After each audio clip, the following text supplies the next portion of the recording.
Welcome to an episode of the award-winning podcast Art Insiders New York. My name is Anders Holst. The theme of the podcast is New York, with a focus on behind-the-scenes conversations with fascinating people who are making an impact in the world of art, design, and architecture. Greg Kwiat, whose thinking is as clear as the diamonds he's selling, is the CEO of Kwiat, a four-generation family company founded in 1907. In this interview, we talk about the history of the diamond industry, De Beers' dominating role, and the legendary advertising campaign A Diamond is Forever to stimulate demand in the 1950s, and how Miuccia Prada, Nicole, Kidman, and Fred Leighton became pioneers in displaying beautiful vintage jewelry on the red carpet at the Oscars. Greg also gives us an insightful guide about the basic knowledge you need to make more educated choices when buying diamonds based on the 4 C's: carat weight, color, clarity, and cut. In 2018, Kwiat and Fred Leighton opened their combined flagship stores on Madison Avenue and at the Wynn Las Vegas, bringing 2 iconic brands under one roof. Very welcome to the show. Thank you for having me. We met the first time in November, I think it was. Yes, that's right. When you had a little event at the Fred Leighton store on Madison Avenue, and you gave an interesting expose presentation of the diamond industry and the history of the diamond. And I thought to myself, this is worth an episode just to talk about this. And so I'm very happy to have you here. The first thing that struck me, of course, is that you grew up in a diamond family. How was that? So it was actually a lot of fun. My great-grandfather founded our company in 1907. It's been a family-owned company ever since. So my great-grandfather worked with his son, my grandfather, for many years. And then my father and uncle joined our business in just on either side of 1970. They worked with their dad, and now my brothers and I, we work with our father. Yeah. It makes for interesting dinner conversation. When we were growing up, we used to come into the city. We lived outside the city. We would drive into the city with my father on any day where he was working, but our school was off. So Columbus Day and other days where there were school holidays. And so we would come into the city. We would spend the day at the office, and we had always the same game that we would get to play. We would get to crawl around on the floor. We would get to look for diamonds that had fallen to the floor. Now, to be clear, these aren't 5-carat stones. We're talking about the small little stones that either under my grandfather's desk or my father's desk. We would look under the desk to search for these stones that might have dropped, and we got $1 for every diamond that we found on the floor.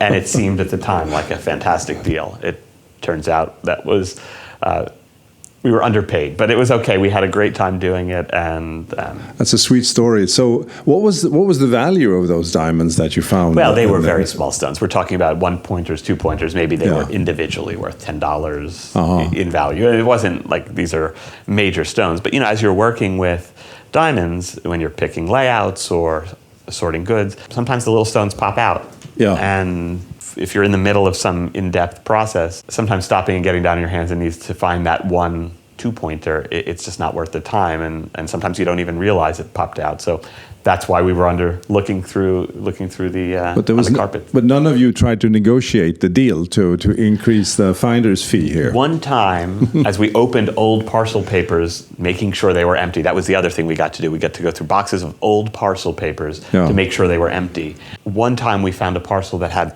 quite a few stones in it, and we negotiated $5 for that parcel.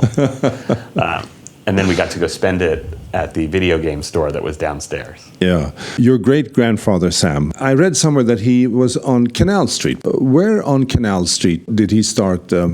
So think about the development of New York's Diamond District as mirroring the development of general business and commerce in the city. It started downtown, as much of the commerce in Manhattan did.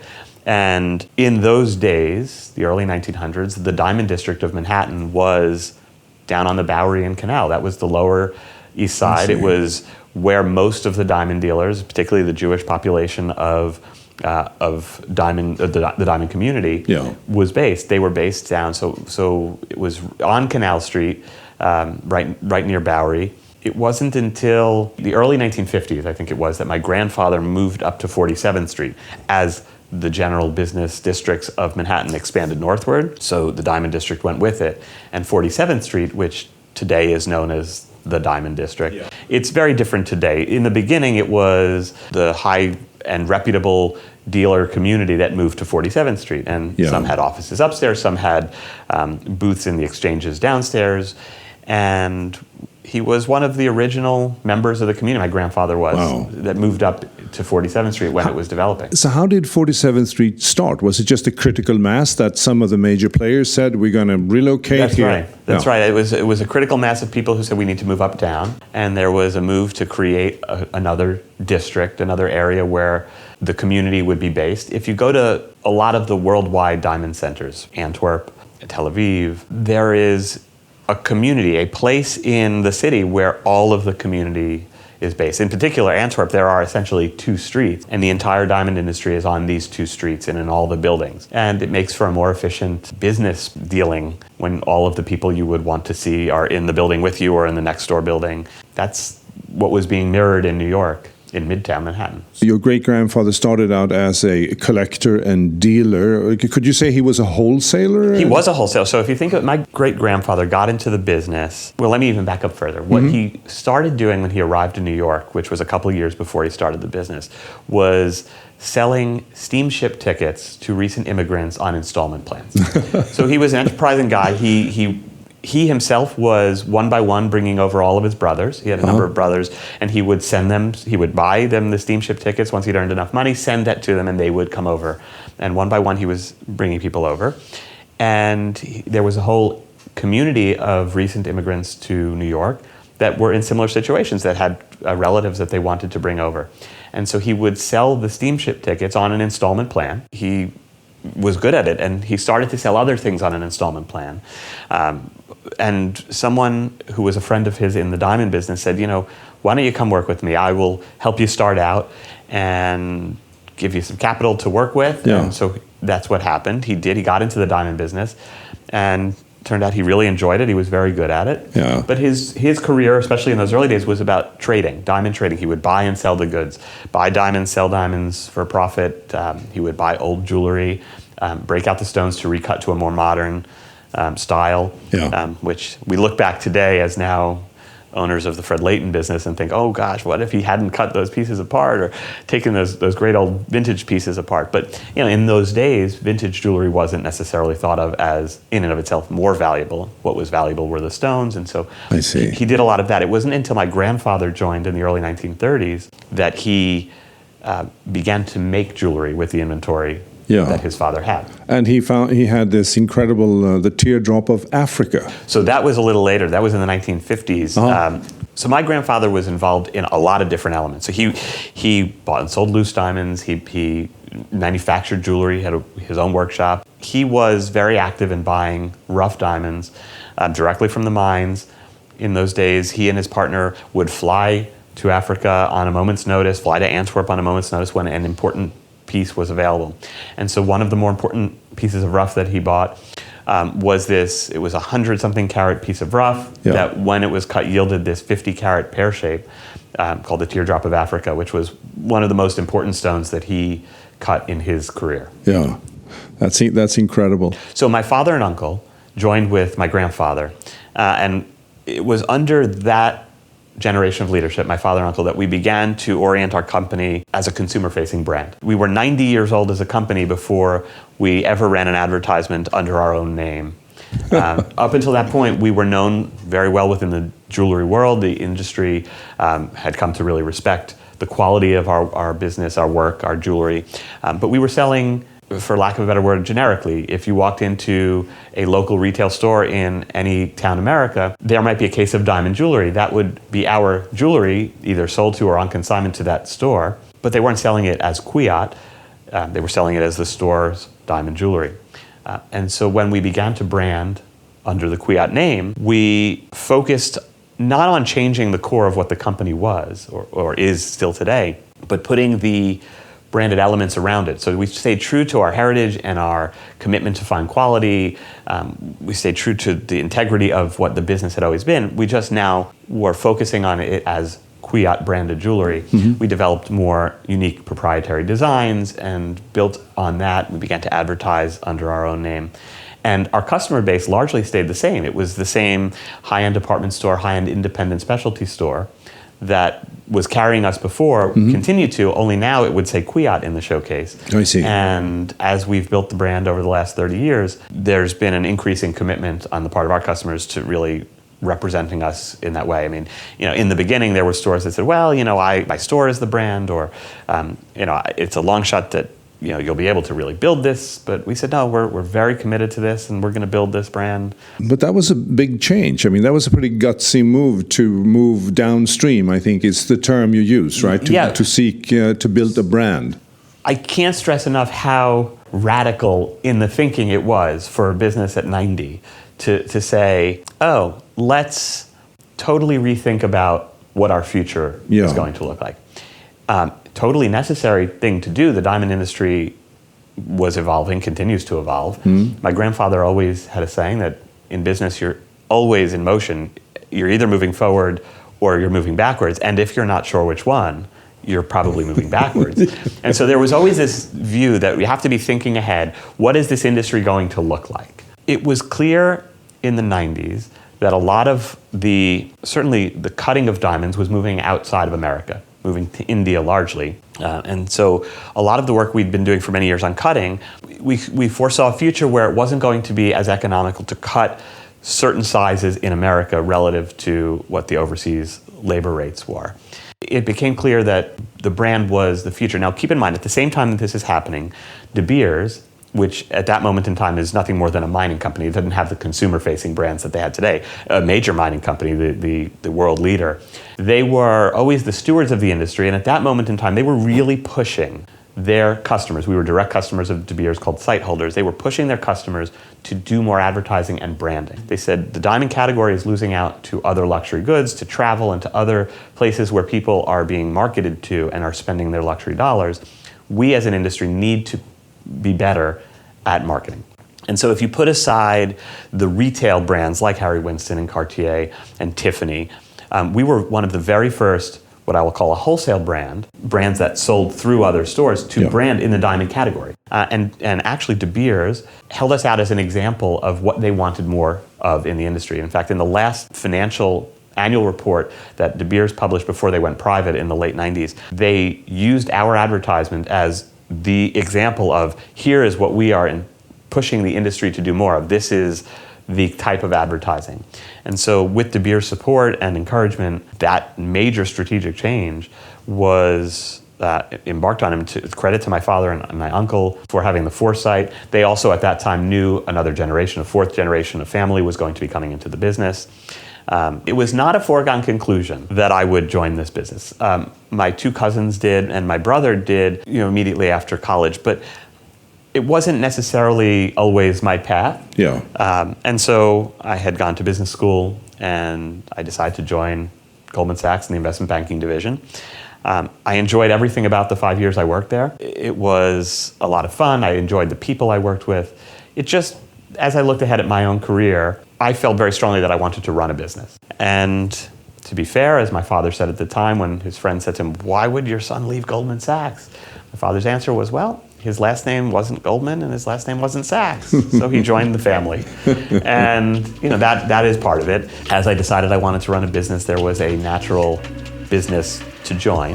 And that was almost 20 years ago. I haven't looked back even once. It's been a great ride.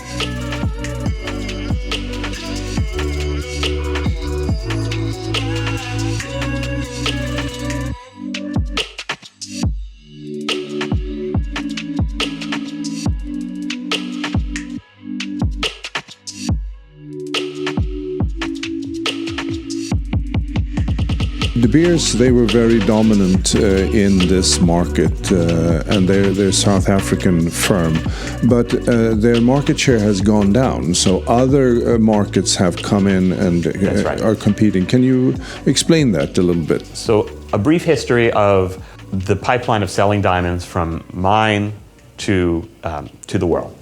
In the early days of diamond discoveries, these are the late 1800s and the early 1900s, the major players were based in Southern Africa. It was Cecil Rhodes, Ernest Oppenheimer.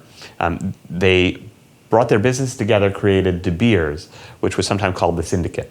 De Beers owned some mines, but also made arrangements with other mines to be the sole marketing agent for the output of those mines. So for many, many years during the 20th century, De Beers either controlled the world's supply, whether by direct ownership or by marketing arrangement. At its peak, more than 90% of the diamonds that got sold into the market went to London, where De Beers then had its selling program called the sight holder system for how they sold them to the selected players. At the time, it was probably 50, it grew to 100 something, and it hovers today. The same sight holder system still exists today. It probably hovers around 75, 80 approved clients. Yeah. But De Beers was a classic monopoly. And so if you think about creating demand for diamonds in the 1950s with the Diamond is Forever campaigns, and then controlling supply when the market was soft, they did all of those things. I mean, and they were what was always known as the buyer of last resort, meaning they set a floor on prices. You didn't have to sell below a certain price because De Beers was always willing to buy that price. It was a controlled market, diamonds were, all the way up until the late 90s. Under pressure from the European Commission, antitrust pressure, also there was pressure in the US on an unrelated lawsuit relating to industrial diamonds. De Beers undertook a study of its own business, hired a consultant. That consultant said, you no longer need to play this role in the industry. And the result was De Beers took its market share down from 90+% then to what is about 35% today. And they did that by giving up marketing arrangements. So there are many mines in northern Russia today, which we can come to and talk about the geopolitical implications in today's world. But for many years, Russia remained a very important source, and De Beers was in control of the selling arrangements. They gave all of that up, and the company Alrosa, which is now the major Russian diamond mining concern, it came into existence, and they today are about 35% of the world's diamond supply. They gave up the arrangement with the Argyle mine, which was in Western Australia, which was owned by Rio Tinto, or for many years was a major producer. They also sold a few of the older mines in their portfolio, and they focused on predominantly their relationship in Botswana and Namibia, and then subsequent to that, they developed some new mines in Canada. So that's where De Beers operations are today. And today it is, the industry is not a monopoly today. De Beers has major market power as a major player, but there are other players. And as an industry, they are certainly not the only source of rough diamonds. They remain a very strong one and a desirable one because of both the quality of their goods, the fairness of their approach to pricing. But it's at worst, it's an oligopoly today, and I would argue that it's even a little more open than that based on the fact that many diamonds come to market in the tender format. I see. And you buy from all of these countries, or do you buy exclusively from De Beers? No, so historically we buy in a lot of different sources. I will say, just because of what's happening geopolitically, we are no longer buying from Russian sources because we feel important to take that stand. But we buy heavily from the De Beers channel. But also some things that come in open market that are sourced maybe in Canada, and some that are from some of the other African mines in Botswana. There are other mining companies that we work with. So basically Australia, Russia, Africa, Canada.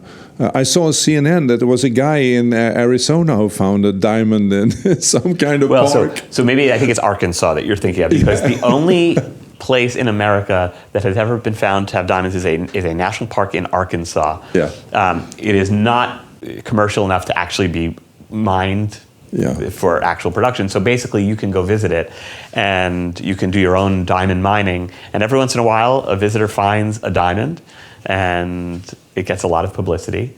And I've never been. I can imagine it's probably a lot of fun to go. Certainly I think I'd enjoy it.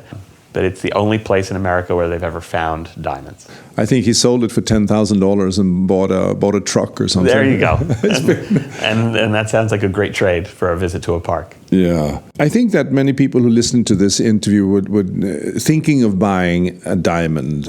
I've noticed that you spend a lot of time educating your customers. Okay, so what is the basic knowledge that you should have if you want to sort of venture into this and start exploring diamonds? I want to start by answering why we think education is so important.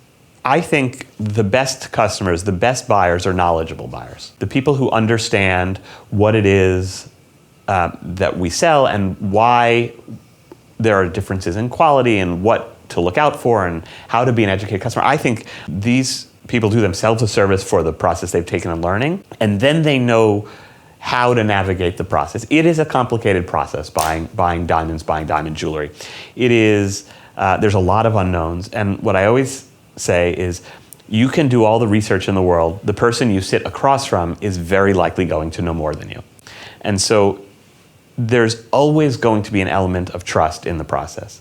People always say, why does everyone have a guy? You know, everyone's got somebody they know, and they always buy from their guy. I said, well, that's because what you'll realize in the process is for all the education, you're still putting your trust in somebody, that they're going to look out for your interests, deliver quality, fair value. You want to know that, and there's only so far your knowledge and your education will take you on that process.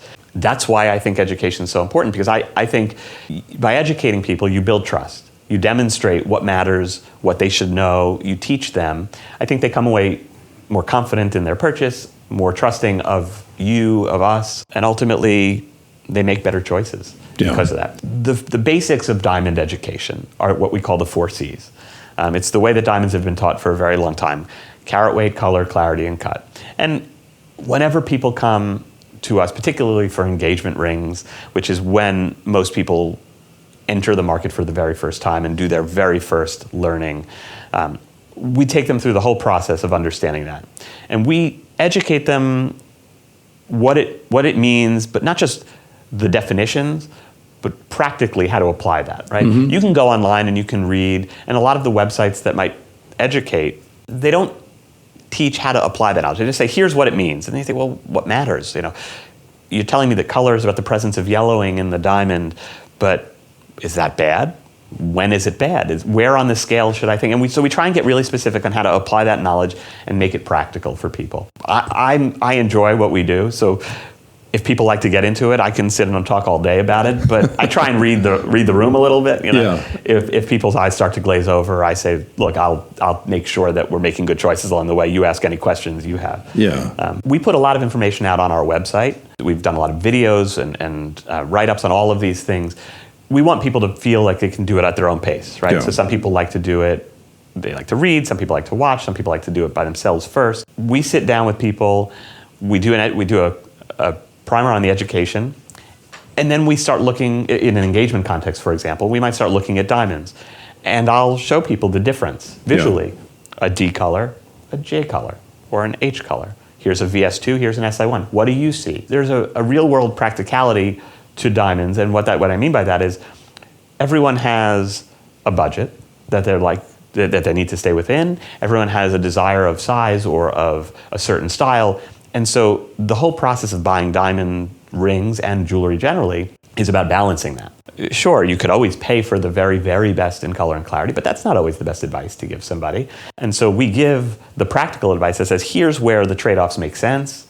Below this, it might not make sense. And that's the process. That's when we sit with someone in an engagement ring context, we help guide them to where we might suggest the balance of color and clarity is best, where those trade-offs make the most sense, and where they're really getting both the best value and the best look for their money, and they're spending their money in the wisest way possible. So color is the presence of yellow? Yes, so the 4 C's. Carat weight, we'll start with that one. Okay. It's the easiest to understand. Oh. It's the weight of the diamond on the scale. It's, generally speaking, a relative measure of size. There's some nuance to that, which we always talk about when we visit cut. Diamonds that are close together in carat weight don't necessarily look bigger than one that weighs a little less once you're in a tight range. And that has to do with the way it's cut and the size appearance of the stone. Color is about the presence of yellowing in the crystal structure of the diamond. It occurs naturally as you go down the scale, which begins at D. D is the very best grade a diamond can get for color. It goes all the way down the scale to Z. Each step, one to the next, is very subtle, so not everyone would see the difference between D and E, E and F and G. Once you get into the range of, and again, each shape is a little different in how it shows color, but once you get into the K, L, M, N range, you start to see the tints of yellow in the diamond. And once you get further than that, a diamond can look light yellow. It's almost like perfect pitch in music then. Can you see the differences? I can see the differences in color, for sure, yeah. But we're trained to do that.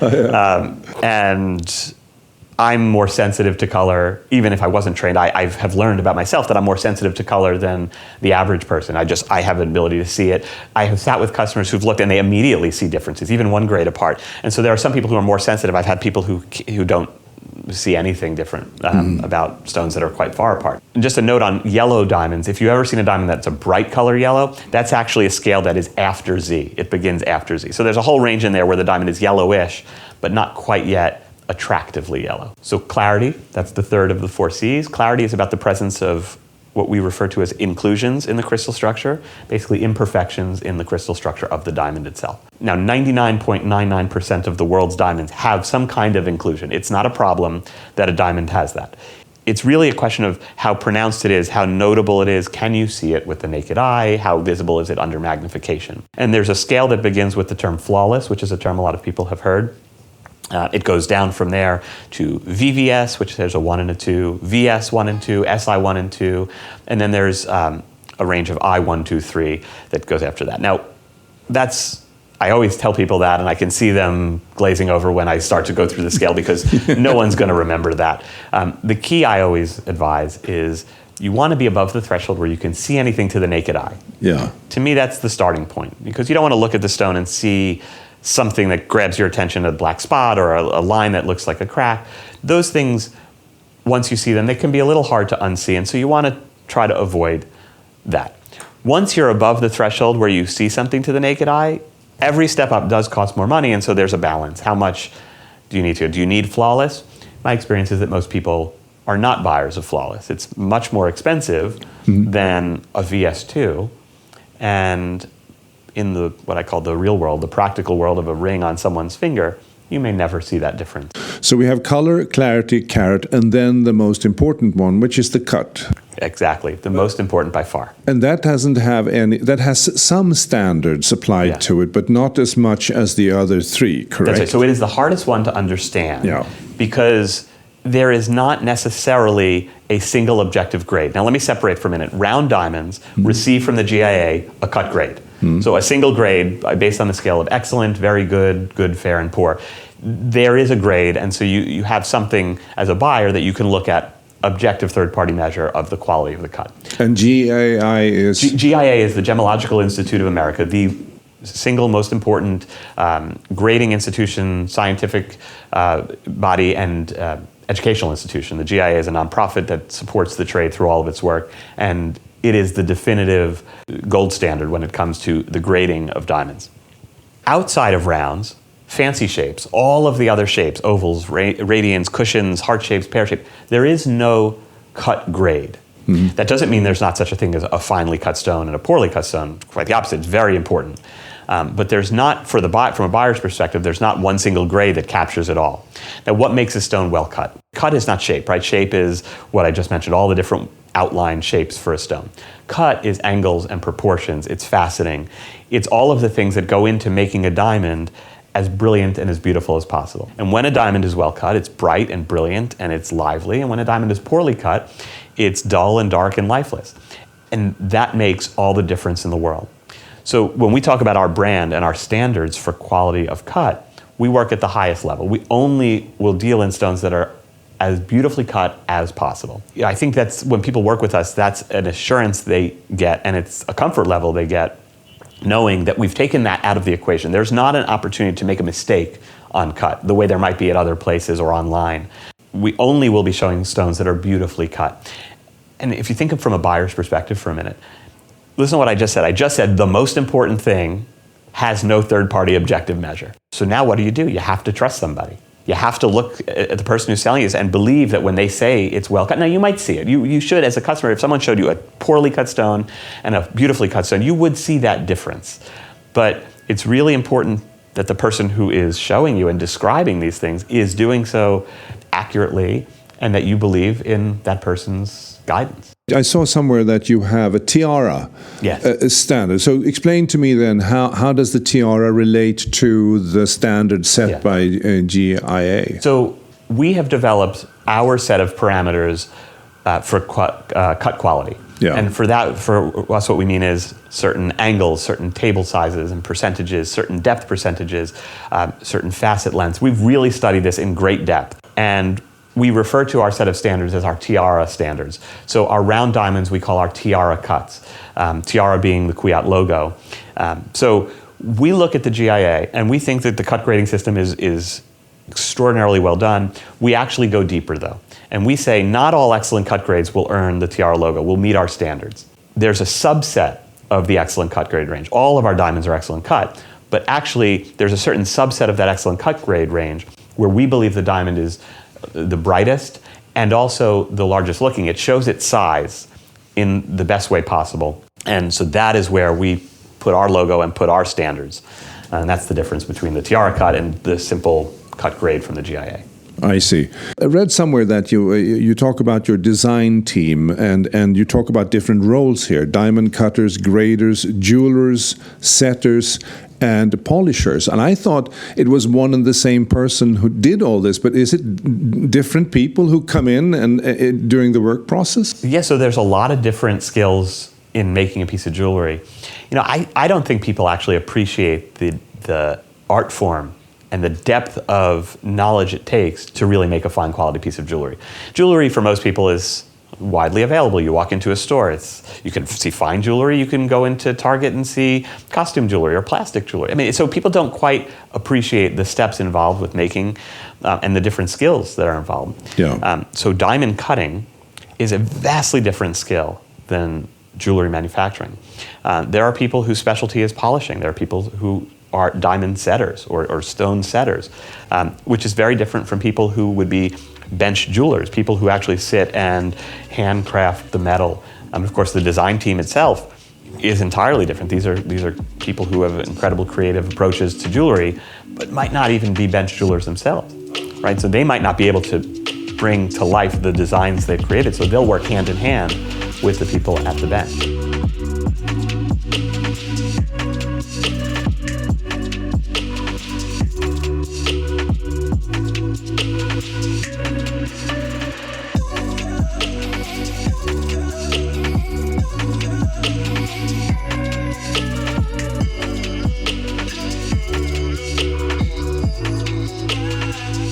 So the star of the show then, should that be the diamond cutter? I think it's an ensemble cast with many stars because the diamond cutter for sure is a star. It takes a lot of skill and artistry to cut a diamond beautifully. It's science and art meet at the cutting wheel, right? Yeah. I mean, there's a lot of science and a lot of technology today, more than ever before, that goes into diamond cutting. But if you have an important stone, meaning a large stone or a high-value stone, you're still going to give it to the person with 30 years of experience, someone who understands the nuances and who knows more than the computer, who knows more than just angles, proportions from a textbook or a written page, someone who understands the nuances of diamond cutting. So that person is unquestionably a star in the world of diamond manufacturing, meaning cutting rough to polished. Yeah. Just curious, how do you cut a diamond? What kind of equipment is involved? Is it all digital, or is it somebody really actually sitting there? So the world is changing, but if I took you back to the beginning of diamond cutting, a lot of the ideas from early diamond cutting are still with us today. To cut a diamond, you actually use the dust of the diamonds itself. So you have a spinning wheel that is coated with diamond dust, and you take the rough stone and you press it surface by surface against that spinning wheel. And each time you press it, it flattens out, almost like sanding with sandpaper, but it flattens the surface. Yeah. And so the process of diamond cutting is essentially sitting at that spinning wheel, pressing the stone, turning the stone, pressing it again, until you've formed the shape that you're after, whether it's a round or any other fancy shape, and placing the facets. And then there's a process for how the facets get placed. First you do a simple simpler 8 facets over 8 facets, and then somebody else will come in and place what's called, do the brillianteering, which is placing the smaller facets on the stone to give it even more life. Today, there's a lot more technology. Which starts from the planning. You will essentially do like a 3-dimensional X-ray of a rough diamond, which will then use scenario management within the software to look at all of the different outcomes. You give it inputs on how you might value different outcomes, and it will actually show you, here's the ways that you can cut this diamond. Wow. Here's what we expect for size of the polished stone, color and clarity of the polished stone, and based on your inputs on valuation, the most valuable combination is this one. And then you look and you say, okay, saleability, marketability of these pieces, is that the best option? Is that a more complicated? I mean, there's still human intervention that will determine what path you choose. And then there's a lot of automation that's occurring now in the process of diamond cutting. To be fair, most of it is still done by people sitting at wheels, particularly small stones. 90% of the world's diamonds are cut and polished in India. And that has to do a lot with labor rates and then the historical development of the industry. There's a lot of expertise there. There's been a lot of efforts to open diamond cutting factories in Southern Africa, in the countries that have the mines, to keep the economic benefits, to keep them local. Yeah. So you've seen a lot of people open factories in Botswana and Namibia, and also South Africa. Does India produce diamonds also? There are no active diamond mines in India and haven't been for 300 years. Earliest diamonds in the world were from the Golconda region of India, which is famous for the quality of the diamonds it produced. But with that said, no mines have been active in India in many, many years. I've heard on and off about exploration that occurs in India. There are no commercially producing mines today in India. So all of the diamonds that are being cut there are being imported from a producer nation. So the Indian community, the diamond community in India has grown dramatically. In fact, Indian firms are some of the very largest in the diamond community. That really started many years ago with the low cost of labor in India, and skills around diamond cutting and jewelry manufacturing developed. And so today you've got a knowledgeable workforce, people who've been doing it for a very long time, and some very powerful firms, both financially and also just with market reach. India is a major player in the world of diamonds. So how do you balance the vintage part of your business, Fred Leighton, who has this image of being very dominant in that part, to the more, I'd say, contemporary or modern? How does that work in your world? So we keep our two brands distinct from one another. Our Kwiat brand is focused on diamonds, diamond jewelry, classic timeless design. Fred Leighton, which is historically known for vintage jewelry, being a place that you can buy some of the most important historical pieces. We also develop jewelry of our own there, and we call the collection Signed Fred Leighton. And we develop pieces that are inspired by the world of vintage. So our own designs, but done in a way that speaks to certain periods or takes techniques that we appreciate, historic techniques. Yeah. And so we keep the two brands looking distinct and positioned differently. You know, we're developing all the time for both brands. I would say product development and design, it's one of my most favorite areas about our business. I enjoy very much being involved in that. I will not claim to be our design talent, but I do get deeply involved in the design team. We have some wonderful people who have designed for us over the years and who are working with us today. How do they collect the ideas? Do they talk to customers, or is it more creative brainstorming? So the best designers have an ability to do both of those things at the same time. There needs to be a well of creativity. You need to be able to tap into a place of creative brainstorming, ideas. How do you take new ideas and bring them to life? But you also have to be in touch with consumers. There's a very definitive style that's driving modern buying, purchase habits. And so you've got to be in touch with that. And also you want to be in touch with new development of techniques. A lot of what happens in jewelry that's exciting is using techniques that are newly developed. And that could be new ways to set stones. It could be new ways to work with materials like titanium or enamel or ceramic. There are a lot of materials that historically were not used in jewelry that have been over the last 10, 20 years. And so staying in touch with those developments, the best designers put that all together. They have a good sense of what people want to buy. They have a whole host of creative ideas. Do you work in collaboration with other established designers? So we keep it in-house, and we promote our brand as the name. So the people who are behind that, we don't necessarily put their names out front and center. Tiffany has done collaborations. You see a lot of people doing collaborations. It's an interesting way to build a collection, find new audiences, market and promote.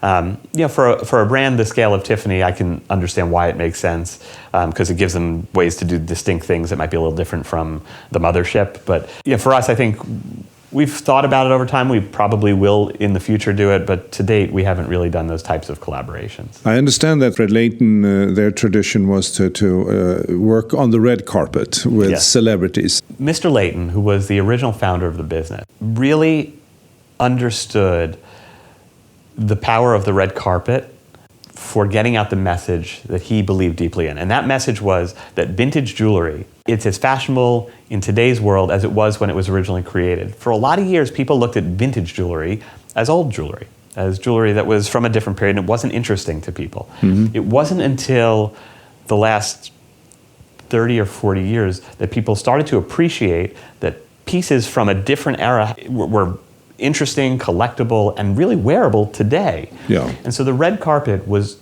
the best way that Mr. Leighton knew to show the world how fashionable vintage jewelry could be. There were people out there who got it, but it was in collaboration with some of those people that the early moments on the red carpet for Fred Leighton happened. One of the early moments that we talk about is one year that Nicole Kidman was attending the Oscars, and Miuccia Prada, who was a longtime friend of Fred Leighton, had been in the store and had seen an opal necklace. And when she was doing the dress for Miss Kidman to wear to the Oscars that year, she called and said, I want her to wear the opal necklace with it. Mm-hmm. It's the perfect combination. And so she did. And there was a lot of excitement and power in that moment to show this antique piece of jewelry. Yeah. Look how relevant it is that one of the world's biggest stars chose to wear it at one of her most important fashion moments. And from there, it was clear that Fred Leighton on the red carpet was all about creating magical moments using vintage jewelry. What happened to Fred Leighton, though? Because you bought it at an auction sale. Mr. Leighton founded the business in the 1970s and operated all the way until about 2007. Yeah. And in 2007, he sold the company. He sold the company to another gentleman who was a prominent dealer of vintage jewelry in the industry. Unfortunately, that individual ran into some difficulty financially. He had borrowed some money, ended up in bankruptcy with the lender pursuing him for that. So it was a difficult time for the Fred Leighton business, but not because the business itself wasn't still every bit as exciting as it was all those years. Mm-hmm. And so it was from that process, from that bankruptcy process, that we had the great fortune to be able to buy the Fred Leighton business. And we bought it in 2009, and we've owned it ever since. Yeah. And I think we remain true to the core of what the business was always about, which is finding the greatest vintage jewelry and giving it a place where it can have another life, where it can find a new home for its next chapter. Yeah. Is that a process where you give a bid and there are other bidders on the company in the situation that you were at the time? Yeah. So you could have lost it to someone else? Yeah, so the bankruptcy process in the U.S. Does involve putting in a bid, and then ultimately there is a process where others can come in and bid. We had done a lot of work. We were very eager to be the buyers. Ultimately, we were successful, but there was a moment where we were hoping but weren't sure what was going to happen. Exciting. Yeah, it was exciting. It was a very exciting time. I mean, obviously, if you think about the time period, 2009 was, in a lot of ways, a very scary time. It was post-financial crisis, but certainly the world had not recovered. We were very excited about the opportunity. We felt it was a really advantageous opportunity for us. Very excited to bring another brand into our world. And I mean, spent a lot of time on it. You're the perfect buyer for it. I felt so. I mean, I have to say, at the time I said, look, this is hard to do. It's hard to buy this company because you need to understand the following all at once. You need to understand the bankruptcy process. You need to have some financial understanding of that. You need to understand how the world of finance would look at this. And I'd come from the world of finance, so I felt like I understood that.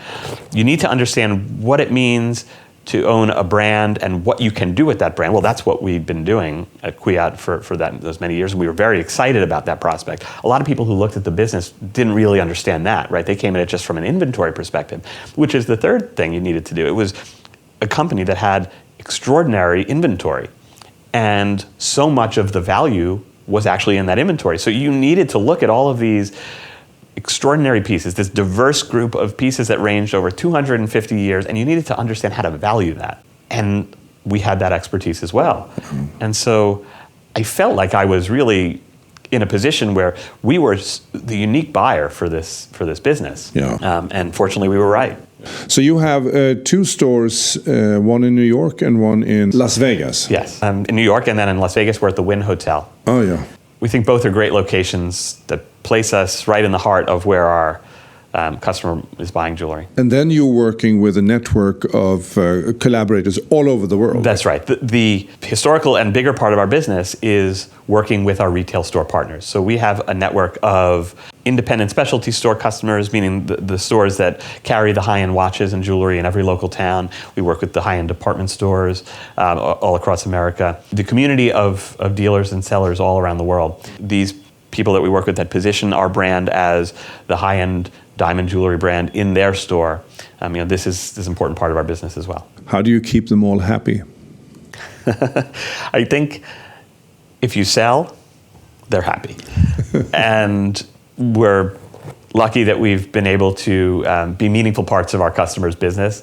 Look, we're in a good category. Diamond jewelry is popular, desirable. We sell a range of things from everyday classics like diamond stud earrings and line bracelets to everyday fashion designs to larger one-of-a-kind pieces.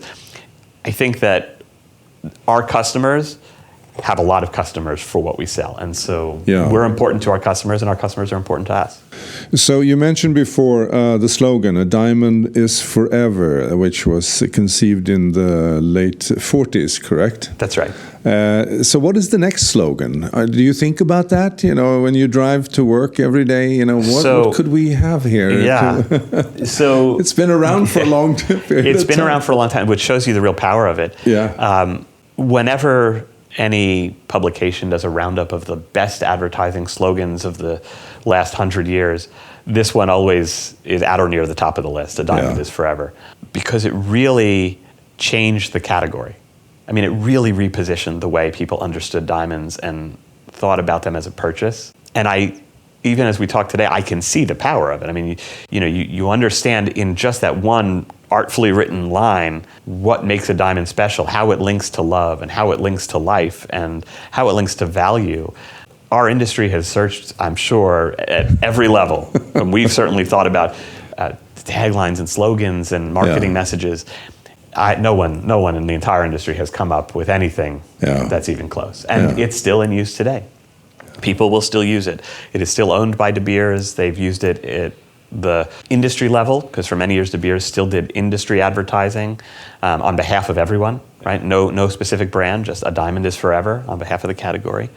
And they use it sometimes for their De Beers branded stores. That's incredible. Well, the only thing that came close is diamonds are a girl's best friend, I guess. That is the closest. Yes, that is the closest.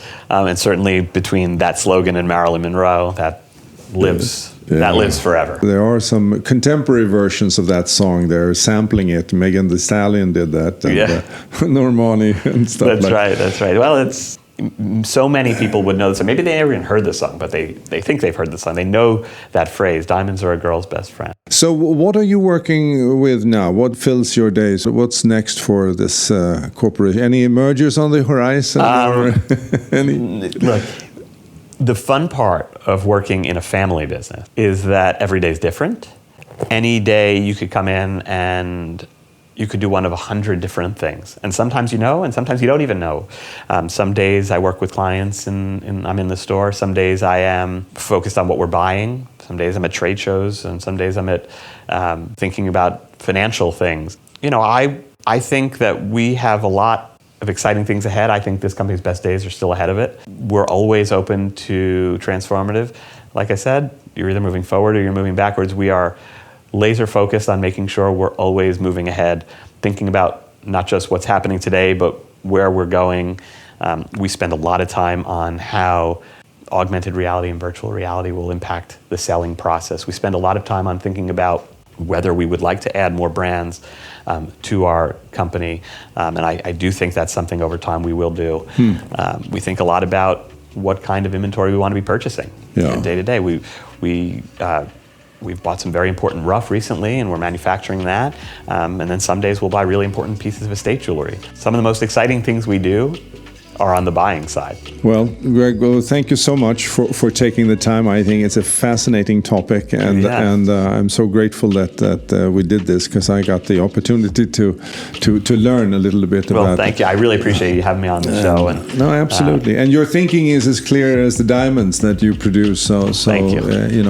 It's just a pleasure to have this conversation. Thank you very much. It's a pleasure to speak with you as well. Thank you. This is Art Insiders New York, and my name is Anders Holst.